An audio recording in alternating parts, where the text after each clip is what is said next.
سلام، مهدی نوبخت هستم از هنرآمیز.com و جلسه هفتم آموزش مایا رو پیگیری میکنم. توی جلسه قبل فضای کلی آشپزخونه رو ایجاد کردیم و محل قرار گرفتن در و پنجره ها رو با اندازه های دقیق در جای خودشون ایجاد کردیم.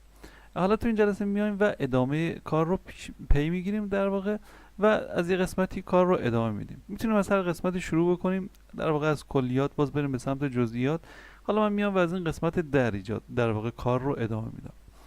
میخوایم این قسمت در واقع کم رو ایجاد کنیم و بعد بیام سراغ در و در طی اون با ابزارهای مربوط به مدل سازی آشنا بشیم.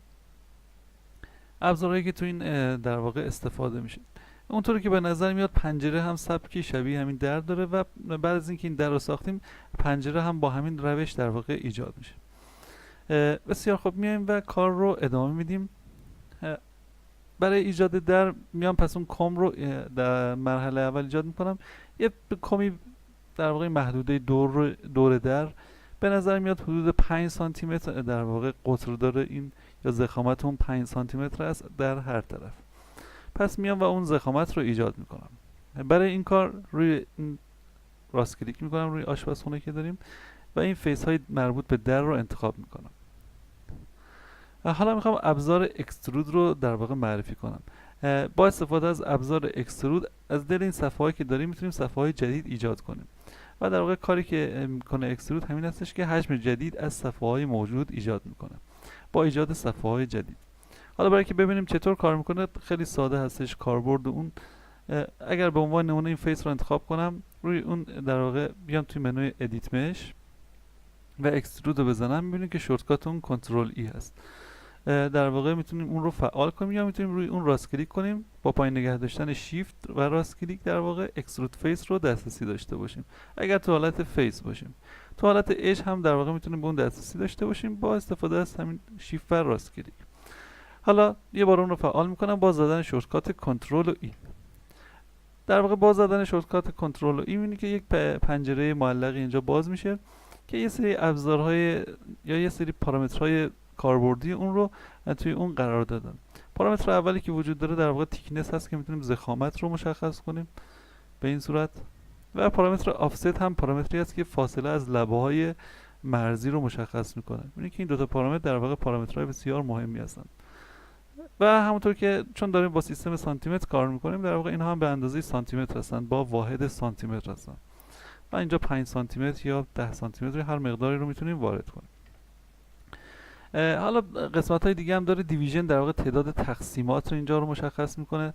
تعداد تقسیمات تو این صفحات جدیدی که ایجاد میشه میبینی که تعداد تقسیمات رو میتونیم بالا یا پایین ببریم و همچنین در واقع لوکال ترنسلیت زد هم این جابجایی در جهت زد رو برای ما ایجاد میکنه. اینه که اینجا در واقع این کار رو برای ما انجام میده. اما اگر بیایم سراغ این هیستوری که اینجا وجود داره روی چنل باکس این آبجکت، اینجا میبینید که ابزار پلی اکسترود در واقع وجود داره.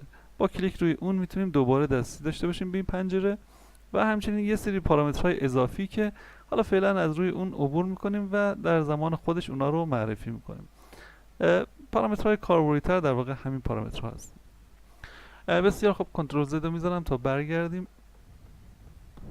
به این صورت. دوباره میام سراغ این قسمت، فیس رو فعال میکنم. خب میام سراغ این قسمت در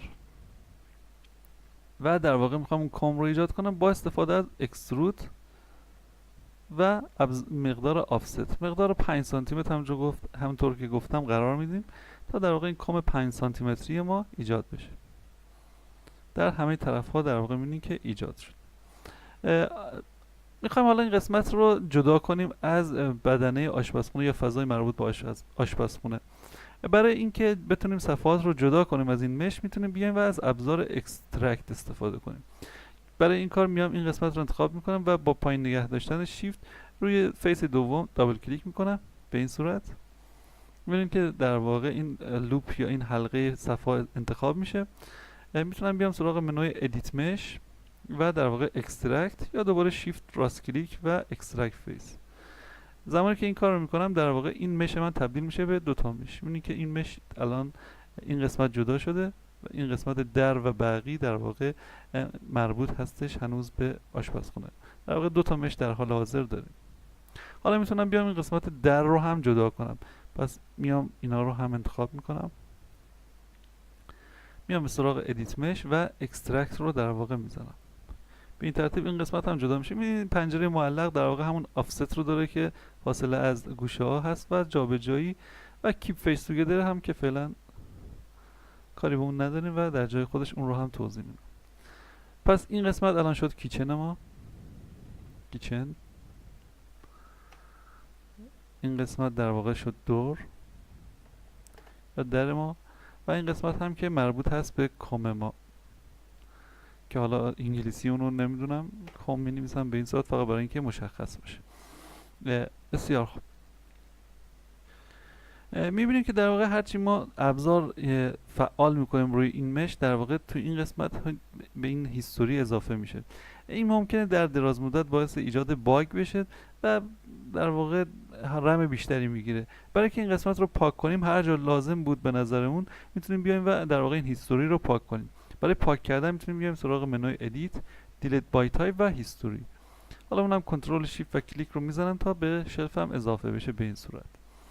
و میبینید که هیستوری پاک شد برای قسمت آشپزخونه. برای هر قسمت میتونیم بیایم این کار رو انجام بدیم، هیستوری رو پاک کنیم، کل اونا رو هم میتونیم انتخاب کنیم و یک بار در واقع این کار رو انجام بدیم تا در واقع ابزار اضافی در این قسمت در قسمت هیستوری وجود نداشته باشه. بسیار خوب. زمانی که ما یک مش رو در واقع جدا میکنیم یا اکسترکت انجام میدیم، پیوت یا نقطه اتکای ما به مرکز مختصات جابجا میشه. میبینید که در این قسمت قرار گرفته. ما دوباره میتونیم بیایم با ابزار سنتر پیوت در واقع اون رو جابجا کنیم به مرکز اون مشی که داریم، این نقطه اتکا به مرکز جابجا بشه. برای این کار میتونیم بیایم سراغ مودیفای و سنتر پیوت رو بذاریم. به این ترتیب این جابجا میشه به مرکز.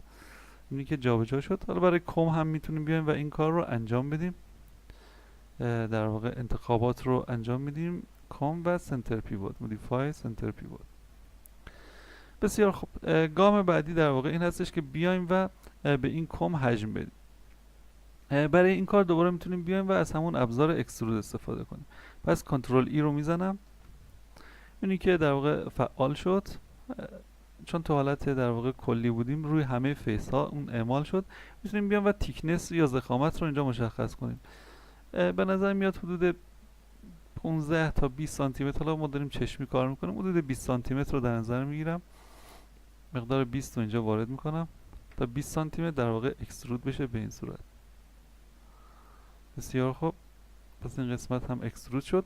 حالا باید اون رو کمی جابجا کنیم به داخل. میبینید که در واقع حدود 5 سانتی متر اون داخل هست.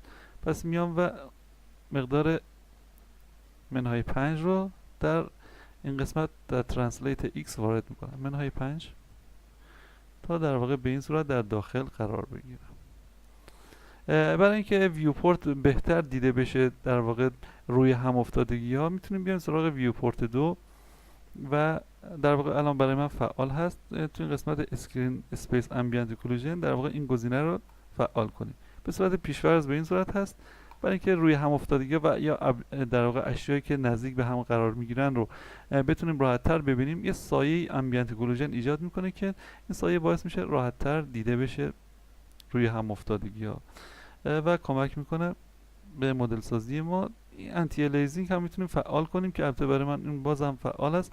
کمی لبه لبه بودن یا این حالت در واقع لبه لبه بودن رو از بین میبره. میبینید با فعال شدن اون حالت لبه لبه بودن از بین میره.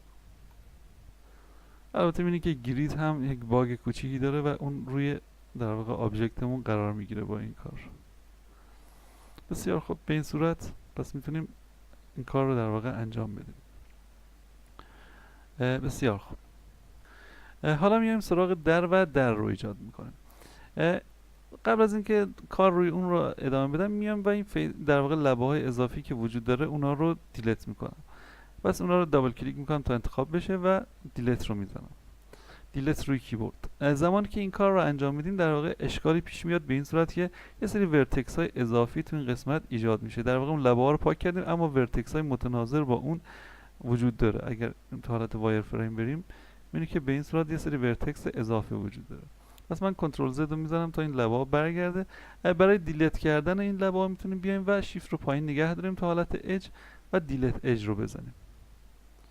پس میریم تو حالت اج مورد نظر رو انتخاب میکنیم و دیلیت اج رو میزنیم.